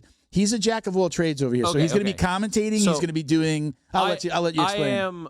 I'm one of the top 100 cut men in the world. Out of what, 105? I'm ranked. I always do that too. Like they just have organizational, like your union or whatever. So I'm in the International Cutman Association. I am a commentator. I'm a 3rd degree black belt veteran and not military veteran, like MMA veteran and coach, gym owner. I do a lot of stuff. Yeah. So he's got fight tape. You see this fight tape? I don't know if we should have you check that out, Eliot. Check this out. He's got his new fight tape brand here as well. So okay. Gauze tape, I'm trying to get out of MMA, guys. As soon as Drew Dober, Miranda, and Maverick are done, I'm done. Most of the guys that have the kind of success that you have with having so many gyms, they've diversified into real estate and like becoming the entrepreneur more so than the technician and the manager, and really like breaking off. And the older we get, I like training, but I don't want to be on the mats till 9 a.m. I wanted to ask that question, Eliot. Do you? I'm in my mind, like you're not going to be doing the fights, but you're still going to be offering MMA classes, right? Oh, yeah. Look, how important is that diversification of the classes? Like, I kind of feel like sometimes I tell people when they're opening a new school, I'm like, you're just doing jiu-jitsu. I feel like there is a timeline on that. Like, there's going to come a timeline because MMA is the new karate, right? Like, learning wrestling, stand-up, Muay Thai, right? Like, knowing all of those stuff is the new karate or is the jiu-jitsu of 10 years ago. Like, people want to learn everything. And are you limiting yourself by just having a jiu-jitsu academy? What is your thought on that? I don't think so. Am I completely off base? No, yeah. So you're not completely off base, but we offer it. You know, so we all of our schools have jiu-jitsu. 7 of our schools have jiu-jitsu and Muay Thai kickboxing. Okay. So I believe that we are believers in both programs. I think jiu-jitsu will always be able to stand alone on its own. Okay. I think it's harder for Muay Thai. As a standalone. No, we have a great. It depends on. I take that back. It depends on what you do. It depends on how you run the school. So, like, if you want to run the school like a business, then it's going to work and run like a business. If you don't want to run the school like a business, then it's going to struggle. And I'm just a believer of that. Like, like for example, our Denver school, we have 900 members. So, and it's 50-50 just about, you know, like let's say we have 200, let's say we have 100 kids. So 800 members, it's 400 people doing Muay Thai. It's 400 people doing Jiu-Jitsu. And then how many doing both? Like then there's a crossover of 100, 150. Okay. I used to say down here for like, you know, especially my old school that I went to that I no longer attend. I went there. My very first school was, we did Monday, Wednesday, Friday was gi jiu-jitsu. And then we called Tuesdays and Thursdays was MMA, which was usually an hour of like just kickboxing. We had a Muay Thai coach. And then the second hour was let's put it all together. And it would be like live sparring, start on your feet. You take them down, continue with your jiu-jitsu. That was Tuesdays and Thursdays. Great day, super fun, a full hour of sparring and rolling. So when I went to my second school, I was like checking them out. I'd sit in the car and at night you could just see in the academy. So he had a stand-up class and he had jiu-jitsu. I'm like, okay, this is where I'm going to go. And then I went and they killed the stand-up program. And I was like, so I didn't do stand-up again for the last 8-9 years, which completely, so I hate that I didn't maintain that. But it was so close to my house, literally like one full minute in the car from my door to the academy. I should have walked. My fat ass didn't want to walk. But I went there. It's like so close. I'm like, maybe they'll add the stand-up again, or I'll find another place to do stand-up. And then I just never did. But I would tell him, I'm like, if you want you're having success now, but long-term success, you need to diversify the skills that you're teaching here. And he never did. And now he's struggling. I think jiu-jitsu is always going to stand. Yeah. Okay. I think classic jiu-jitsu will hold true for sure. Yeah. I think you can't do jiu-jitsu without no-gi. You got to have both. Yeah. No. So, but you're going to, you can't, when I call jiu-jitsu, I'm saying gi and no-gi. There's like you are gonna have you're gonna have a difficult time just having gi jiu-jitsu. That I can see dying. Okay. If that's all you tried, if all you had was that, but because no gi is kind of where it's moving, 100%, and it feels like MMA. I don't think most people want to do MMA. Some young people want to do MMA, but most people 27 and up have no interest in doing MMA, in my opinion. They want to maybe hit the bag and punch the Thai pads, but most people don't want to get punched in the head. So much fun. Yeah, but it's got big consequences. Like I can't even take a shot anymore. Like I can't spar. Yeah. If the risk is way too high for what will happen possibly. So I just don't think that's, in my opinion, jiu-jitsu is the outlet for people that don't want to get punched. And if you do good, if you go to a good Muay Thai school that has a curriculum, we can get into this, like of what a good school, in my opinion, looks like. But if you go there, tell us. I think good schools start first with a great front desk, where it's welcoming and there's processes and systems. Everyone who touches the door gets noticed, whether it's on the way in or the way out. First and foremost, a good jiu-jitsu school has some values that it stands on, of what they stand for, and they're known. Like what are your core values? And I know that sounds a little foo-foo, but I can explain that more. We call core value what you'll lose friends and money over. So, and I know like this is like a sense, like, and we talked offline, Milton, about like some of the sex stuff. Like it's really hard in jiu-jitsu academies because it happens. It's not about stopping it. It's about what do you do next? Like if it does occur, if something bad occurs, like what are your values? What is the next step you take when something bad happens? Mm-hmm. And it doesn't matter if it's your best friend or it's somebody you don't know. So that's a really big, important piece. Do you create this like guru figure, which is so common in jiu-jitsu? Like how do you get away from that?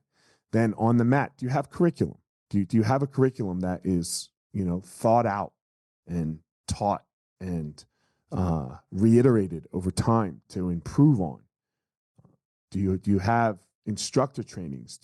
Are you making your staff better? Not just like showing up. We're not believers in contracts. In our opinion, there's zero reason to have a contract. Think about everything you have a contract with, your cell phone, all this stuff. You hate it. So, and everyone makes the argument, how you need the student to commit. I disagree. How about you go first as the teacher? How about you commit first? How about I commit as that everyone knows I'm showing up on my classes. I teach every night, Tuesday and Thursday nights, or every week, Tuesday and Thursdays. Everyone knows. How about I show up regardless of what my day is looking like or this or that, to teach a great class, and I'm staying up on new material and I'm learning and I'm getting better and I'm showing up how to be a better teacher. How about I commit first? And then if you do that, there's zero reason to sign someone to like a 12-month contract or anything. Just charge a price, make it fair, make it high. Ours is high. We charge a high price, and I have tons of videos about that on my Instagram. But people pay it. I agree with the no contracts, so much so that I don't even do contracts for my marketing services. We don't do contracts for our consulting. I think we have our consulting, but yeah. I handled the cancellations at a marketing company for 4 of the 6 years that I was there, and that was one of the. We never enforced it. You can't. And it was, we never put anybody in collections. That's the only way to enforce it. It was a huge, as a salesperson there, it was a huge deterrent. If people did, I'm not signing a 6 or a 12-month contract when I don't. What if you suck? What if you suck? What if you suck? What if you're a bad marketing company, or for an academy, you're a bad teacher? Now, I work with Rob Ingram from McDojo. He does some consulting, and he believes in contracts. I know, I think a lot of the Maya people, Ben, right? Like, you have a contract. People believe in the contract. Yes, I just don't believe in. I believe that if you take out the contract, you remove a layer or a reason for them not to join. One more thing for them to not think about. and that's me. And I've never owned an academy, but I do not make. I own 8 for of 4 them. or 5 years now, and I don't do it. Yeah. I own 8 of them, and we don't. And we got the Rogan podcast is actually what got me away from contracts. It's kind of a funny story. I'd be driving home after teaching when I first became an owner, and I'd be listening to Rogan. It's like 2012, and you remember that cell phone company Ting, and they used to be like, yeah, no contracts on Ting. I'd be listening to that commercial he would do, like, yeah, man, fuck Verizon. Yeah, that's right, contract this. And then I'd like the commercial, and I'd be like, damn it, I signed people to contracts. I was like, I think I'm wrong. I think we're wrong. I think we're wrong. Like, what does the contract do? It's what you said, Milton. It's the only way the contract is enforceable is if you're going to take them to collections. Yeah. And good luck. Yeah. Go ahead, take someone to collections over the jiu-jitsu contract and watch your Google reviews. Yeah. Yeah. Like Mike, we do what I call a program. You're buying a total allotted time period of training, So yeah, I view a contract as like your Crunch Fitness contract. We're like, if you show up, you don't show up, there's no holding. If you don't literally write a letter, come in, and then remind them to cancel it. That's how I view like old traditional martial arts schools and such. We do a total cost structure. This is a 12-month program that you are purchasing in on. It has an initial down payment and your monthlies. We do not, my cancellation policy is very simple. You have 30 days notice, 1 billing cycle. If you're going to move 4 weeks out. So if you're moving August 1st, tell me July 1st. There's no problem. Yeah. Everything's fine. They're just out, you're saying. Yeah. Yeah. Yeah, they don't have to pay they don't have to buy out the contract. 30 days notice. Them literally sign something? That's an agreement. That's not a contract. Do they sign something? They have to give us the rights to charge their cards. Yeah. 2, the rights to contact them through SMS and text. Right. Then like what they're signing up for, and then our legal policies. Like something I learned recently, I was talking to Beth Block, the insurance rep that Chris likes, and she's like, hey, if you have a divorced couple, are both parents signing the waiver? I was like, no, just the one that brings them in. She's like, that's a problem because that other parent didn't. So you now have to indemnify yourself within this paperwork. So yeah, there's a lot of signing. There's a lot of signing. Yeah. Okay. Look, but yeah, so it's what you said in like, you can't charge someone's credit card over and over and over again unless they've signed something that says you can do it. We call it an agreement. You're signing up for your agreement. It's it just goes month to month. And it's the same thing, 30-day out. Exactly. You're moving. You can train the whole time too. Yeah. Like it's not like you can't train. Like if you're moving May 1st, you fill the thing out April 1st, you train all of April, and then you're done in May. Yeah. Yeah, simple. But that's an agreement. I don't call that a contract. What I call a contract is, hey, it's $300 a month. We'll charge you $290 a month. And it's 6 months. If you want out, it's $250. That's a contract. That's you're trying to lock someone in, and it's like, they have to commit. They have to commit to me. They do not. Yeah, the contract is usually like, I'm paying you even if you're not providing service for me anymore. Yeah, whether it's marketing or I'm not coming in anymore. Well, that's great, no problem. See you when I see you. Just know that we're charging you through the end of the year. Like that I don't like, and I agree with you, Eliot, that that's just a recipe for bad Google reviews. And it doesn't make anybody stay. I mean, I'm not married to my wife I'm not still with my wife because of the wedding contract, the marriage paper we signed. Nothing to do with it. I love my wife. She's mad at me right now, but whatever. Say it over it. Tell her that we apologize. We're very, very sorry. Yeah, she's fine. No, it's my fault. She has a right to be mad at me. I fucked up. So. I mean, she left early. She could have waited. She could have waited, yeah. But it is. But that's what it is for me. So, and then really, again, getting back to like the schools. How do you deal with your people? How do you deal with your people? How do you treat the customer? How do you treat the employee? Are you always looking to get better? And I said, what I said earlier with this idea of core values. Like one of ours is excellence. Like we're striving for excellence always, and excellence on the mat, excellence off the mat, excellence in how the person feels when they come in, there's a lot to that, you know. So excellence, trust, compassion, stewardship are, you know, the ETCs.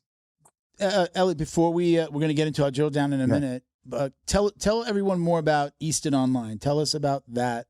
It's a digital product most. Yeah, so it's not. It's about 70% digital product, and we break it up into two sections. Like, are you over 100 members or are you under 100 members?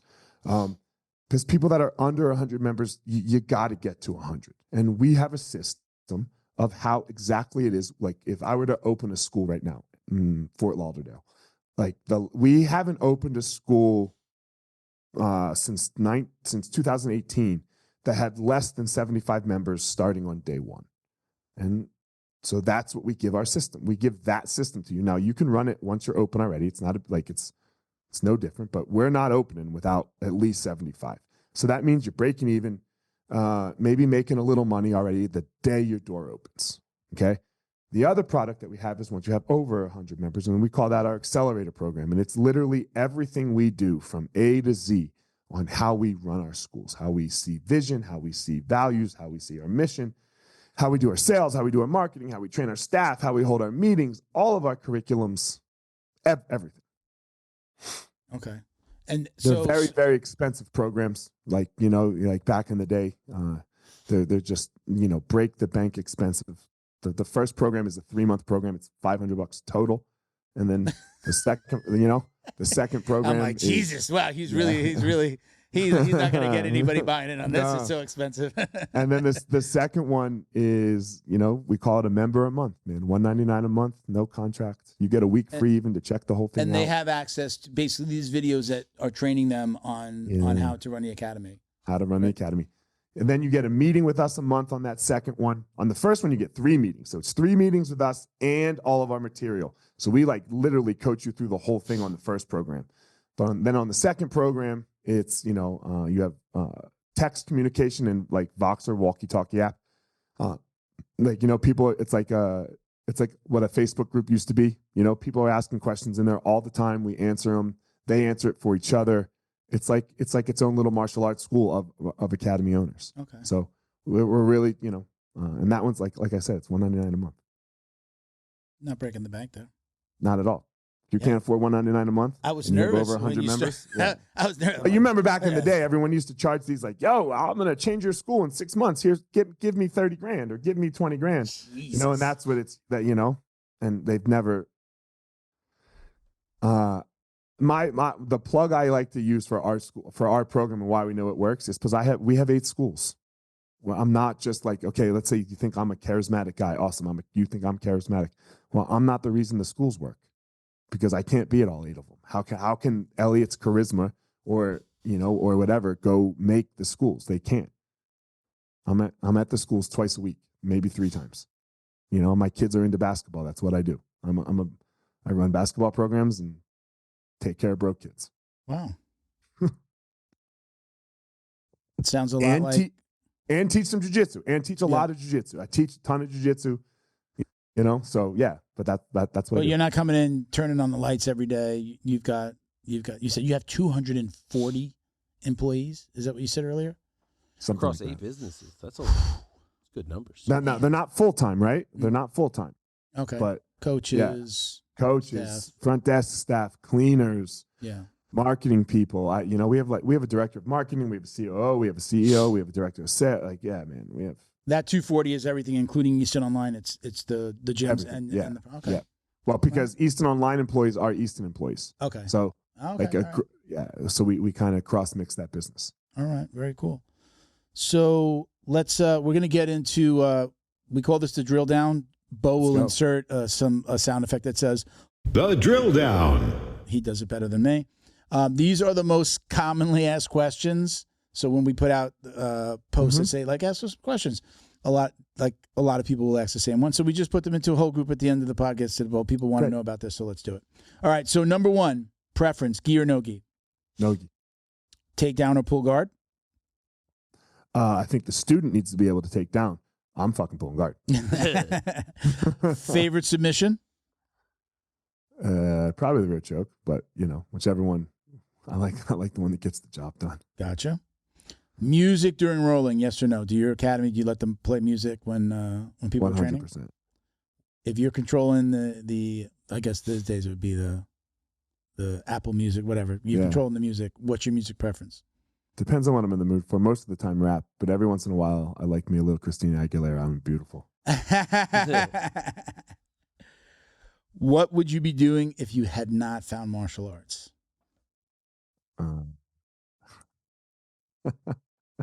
I got asked this question once, and my answer then was probably like it was so. He was like, somebody asked me this, and I don't know what I would do in my life, so I went with the most outlandish thing, opposite of what I'm into, and I said gay porn. So it's like I don't know what I would do with my life without. You and Christian should talk about his OnlyFans. I don't know. What would I do? I have no clue, man. Like, I've been doing martial arts and dedicated my whole life to it since I was 6 years old. Yeah. I don't know. I don't really know. There wasn't ever a time where you were like, I want to be a fireman. I want to. I wanted to be an actuary for a minute, but then I was like, yeah, fuck that. Speaking of which, your Instagram handle is Fire Marshall, right? It's yep. Wait, what is an actuary? You remember the movie Along Came Polly with Ben Stiller and Jennifer Aniston? I want to say calculate. You calculate risk. Oh, okay. You calculate risk. Usually, that's usually like in the insurance industry. Yeah. Okay. Yeah. He was an actuary. Gotcha. Yeah. Like, when are you gonna die? What Yeah. Well, that's not real fun at all. Fun stuff. You better love numbers. Oh, I'm sure. So, you were talking about constantly getting better as a coach, Eliot. Are you somebody who consumes a lot of like tutorials online? Are you watching people and like picking up moves? Like, where are you supplementing or just getting your new info from? I believe everyone needs to have teachers in their life. And with the online thing now, you don't need as much to be in front of them if you're good enough. Like, this is a double-edged sword here. So if you're like a white and a blue belt, I think it's really hard to learn online because you need a teacher. But I think I'm to the point where I need a little bit less of it. I need a little less of that personal touch. So look, it's Jason Rao, John Donaher, and Gordon. That's where I get my stuff. Gotcha. BJJ Fanatics. So are you talked before about, you said after Drew Dober's done fighting, and who else did you mention? Miranda Maverick. Miranda Maverick. After you said something about when they're done fighting, I'm done. Are you like religiously watching UFCs on the weekend? I mean, there's a UFC just about every weekend now. Do you consume? Do you watch? No, just for your fighters? Yep. You just going with your fighters? Because I study, I study what I need to. I put a lot into what I think they need to do. So I watch a lot of jiu-jitsu. I take a lot of jiu-jitsu and figure out how to use it for MMA well.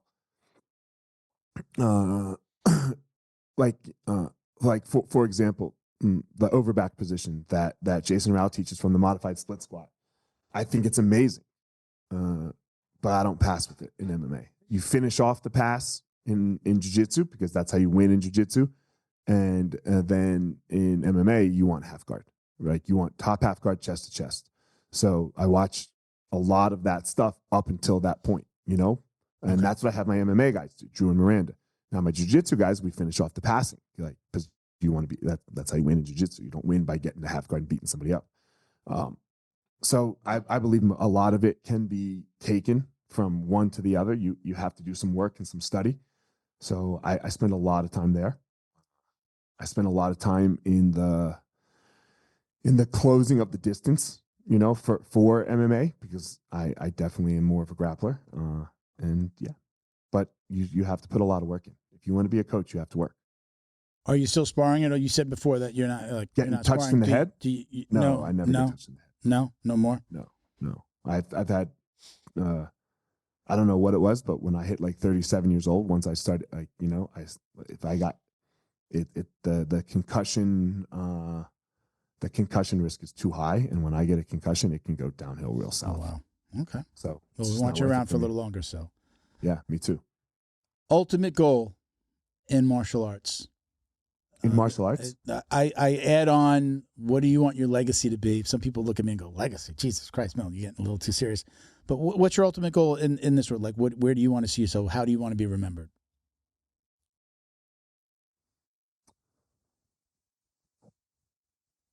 If it ended now, I'd be fine.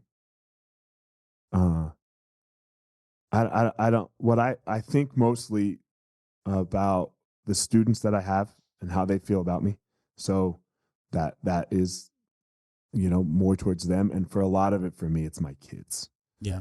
Like my goal, I said earlier, like I didn't have the best fight career, and that always kind of like bugged me and twisted me a little bit. And I know that's weird for me to say, because like I made it to the UFC, and people are like, "Damn, dude, like, what's the matter with you?" I was trying to be the champion, and I wasn't.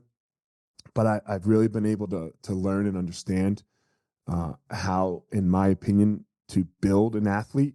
And my kids are into basketball, and my oldest is my mini, and like everything that's good about him is what was good about me. He's just a little better, and he's got the same kind of like setbacks that I do too. But I guess for him, where it's been great for both of us is that I understand his challenges like so well, because they were mine, that I can really help him. And we've really learned how to develop his mindset, and developed that just killer, that just like, I'm the fucking man, I'm a killer when it comes, especially in crunch times. And I don't know, like a year ago, he said probably the best thing I could ever hear in my life. So I guess I'm pretty good. We were driving home, and he had just played really well for a couple weekends in a row from travel ball. And he looked at me, and he said, "Dad, I don't know anybody could do this in their life without someone like you." And nice. that was, dude, I'd have cried so fast. So fast. I would have been a little weepy. Yeah, I had to hold it back just because I didn't want it to be too big.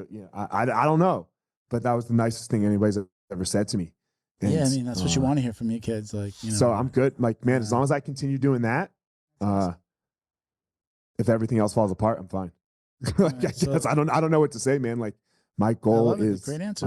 My goal is my kids. I have a couple of students that I'm super close with. I have this student, Anna Mayadormo. She's been my student since she was 15 years old. I think she's like number 6 in the world right now on Flow.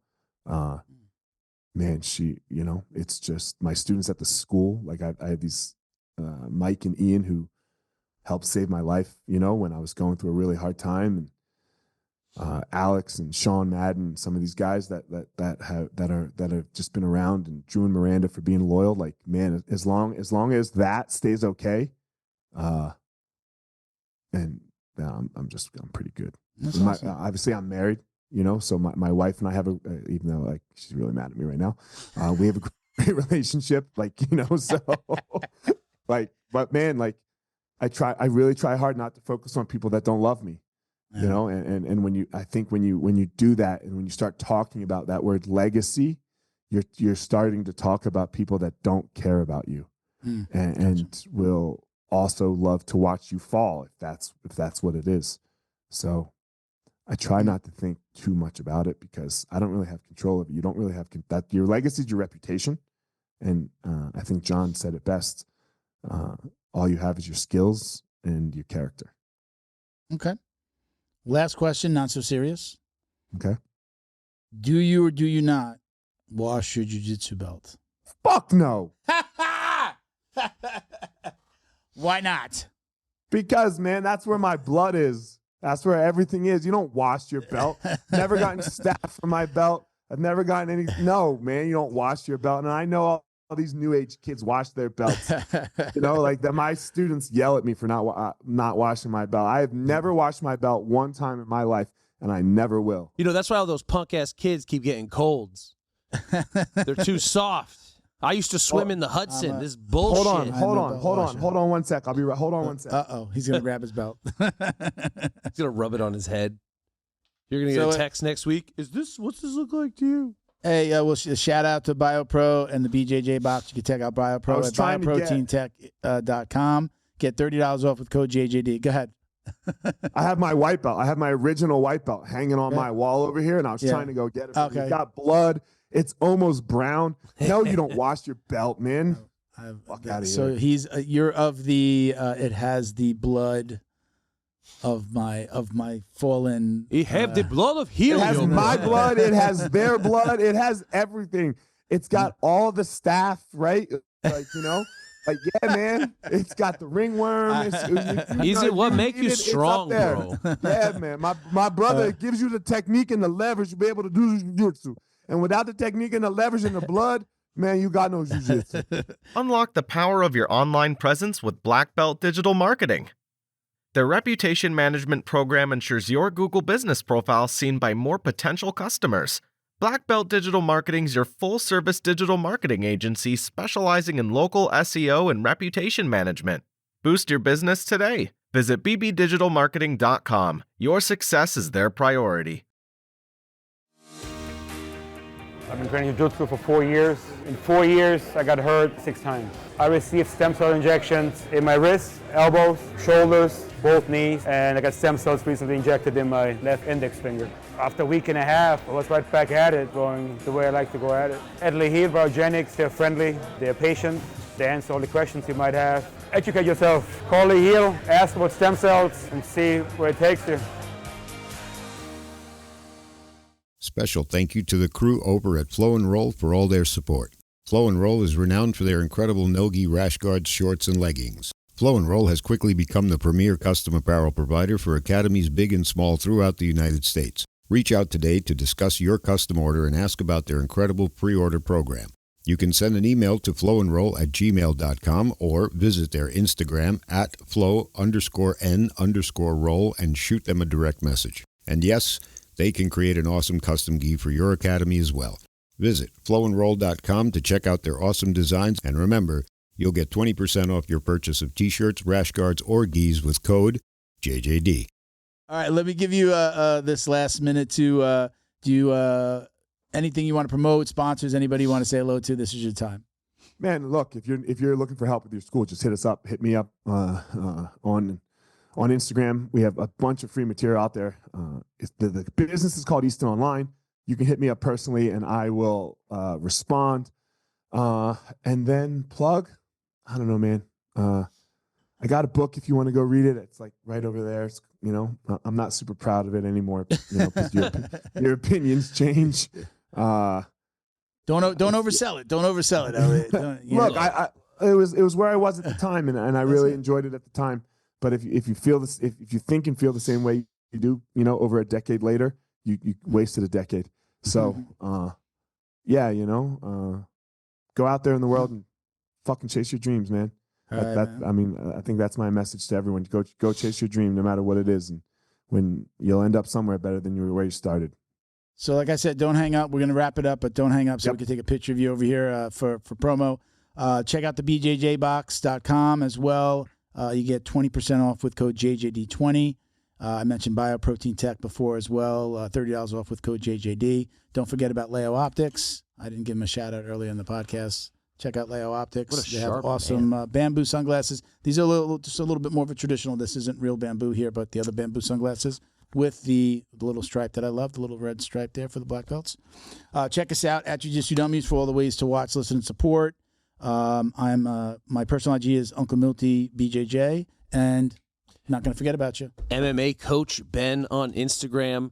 If you are a fight fan, Combat Night, April 26th, Fort Lauderdale. Come check me out. I will be doing commentary and raps in the back. If you are a fan of this show or any show, come say hi. This episode is going to come out after Saturday. After the 26th? Oh, no, which one? Okay, no, this weekend. The 26th. You're smart. You're learning. Ben's learning. Okay. Yeah, that's right. Okay, so this will be out before then. Yep. Follow me online if you are a coach or cut man. Fight Tape US, fighttape.us is the website. Get the best gauze on the market for a more reasonable price than the big brands. There you go. Eliot, once again, thank you so much for doing this. I appreciate you. Love to have you back on one day. If you're ever in Florida, please come through. It's always cool to have people come in and do one live here on the podcast. But thank you for watching and listening, everybody. Peace, love, jiu-jitsu. Os.